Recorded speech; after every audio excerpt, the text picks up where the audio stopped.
İşiniz miydi? Kim biladi? Kim biladi? Qanday o'zi salomat omil kasbikorlariga baraka menday bovo bo'lgan.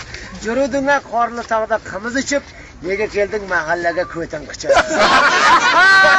Qani chiqani, urushchilarni qo'yib ketganda.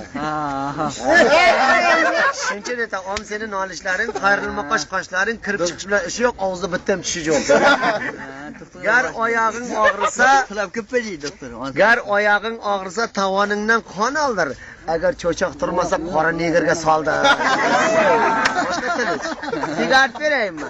Yo'q, emas sigaret chayib ketgan. Nosing o'zi uyada, chaqirsang kelmaydi piyada, kayfi tutib chakkan so'ng qo'zi go'shtdan ziyada. Qanday tushunding? G'idir-bidir. Qanday o'zi bo'lyapti o'zi? Bo'lganda 2 bo'lmaganda 3 Ha, boshqa tinch. Bu chochqa yiqib ketgan. O'sib ketdi-ku. Nimani aytasiz o'skanda? Chochda aytasizmi? Bu choch emas o'zi pastdagi jinday bo'lib qoldi. Oxirgi marta qachoncha o'lgan bola? Mardanbayning to'yidan oldincha o'lgan. Ha, kardalar qo'ng'irat kallangni pichesin. Kelgan momolarni ko'ziga nasib etsin.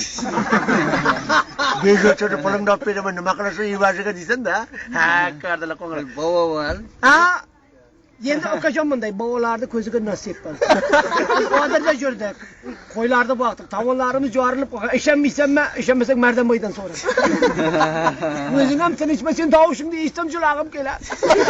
Odam qo'rg'andan keyin yosh bola deyman qo'limni berib qola. Qo'lma yo'lda cho'chaqmi muncha keladi.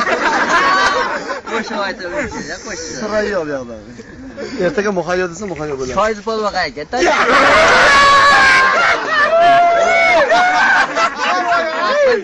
Ol mardan uyga ketgan. Yer ta'minan oshga o'tdingizlar. Ha, sigaret olib qoldirib qolgan. Nechida bo'ldingiz, bobo?